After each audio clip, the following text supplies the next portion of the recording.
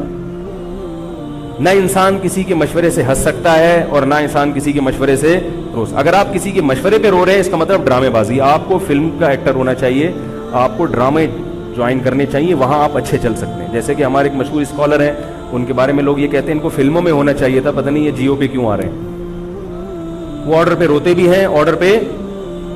اب چونکہ یوٹیوب کا دور ہے, میں پہلے جو کربلا کے واقعات جو لوگ بیان کرتے ہیں ان کی تقریریں نہیں سنتا تھا. اب کیا ہوتا ہے, بعض دفعہ بیٹھے ہوئے ہیں کہیں سفر پہ جا رہے ہیں تو یوٹیوب کی ویڈیو ہم نے کہا چلو یار ہم بھی سن لیں. ایسی چہک چہک کے منہ بنا بنا کے گھما گھما کے تقریریں ہوتی ہیں, لگتا ہے کہ یہ باقاعدہ ایک ڈرامہ ہے, اداکار ہے, فنکار ہے جس کو ڈرامے بازی کے لیے یہاں. یہ حضرت حسین کی شہادت کو کیش کرا رہے ہیں. یہ حضرت حسین سے محبت کرنے والے نہیں ہیں, یہ ان کی شہادت کو.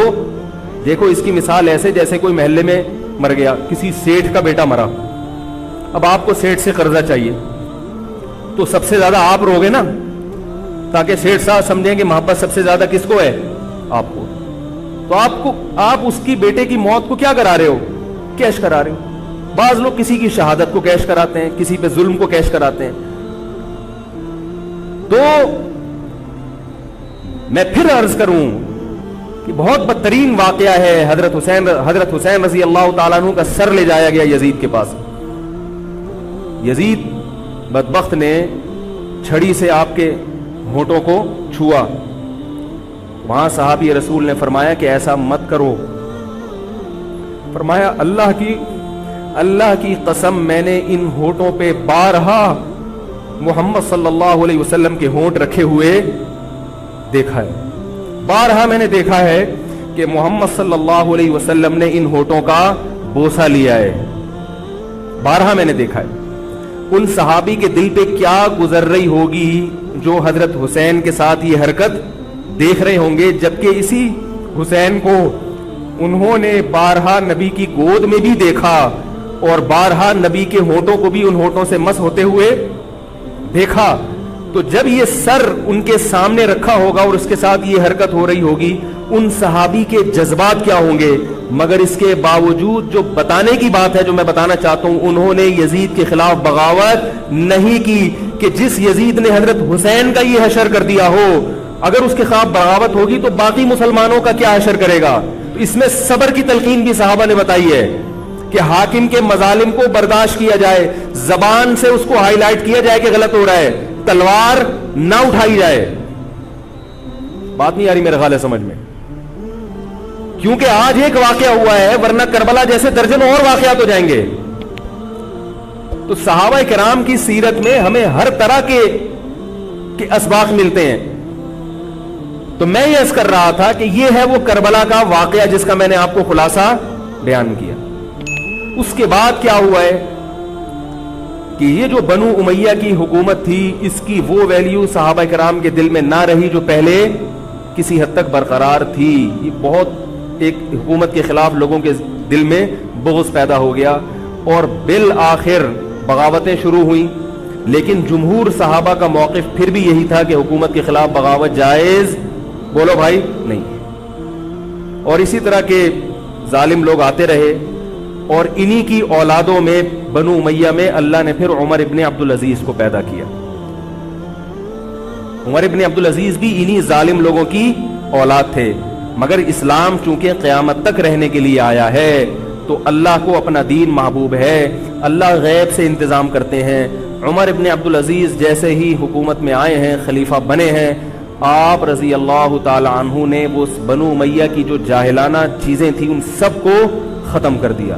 حکومتی ملکیت کو جو ذاتی خزانہ لوگ سمجھنا شروع کر دیا تھا اس کو ختم کیا. عمر بن عبدالعزیز کی ایک تاریخ ہے, ان کو 5واں خلیفہ راشد کہا جاتا ہے. علم حدیث کو مرتب کیا گیا, فقہ کو مرتب کیا گیا, حدیث کا علم ضائع ہو رہا تھا. آپ نے حکم دیا کہ اکتب ما کان من حدیث رسول اللہ صلی اللہ علیہ وسلم فإنی اخاف ضیاع العلم والعلماء. فرمایا مجھے علم اور علماء کے ضائع ہونے کا خطرہ ہے, محمد صلی اللہ علیہ وسلم کی حدیثوں کو ریٹن فارم میں لایا جائے. تو باقاعدہ پھر حدیث کو باقاعدہ جمع کیا گیا کتابوں کی شکل میں, اور آج ہمارے پاس وہ حدیث محفوظ ہیں. فقہاء کرام کا دور آیا, تو اللہ تعالیٰ نے حضرت عمر بن عبد العزیز کے دور میں امت کو الحمدللہ دوبارہ جمع کر دیا.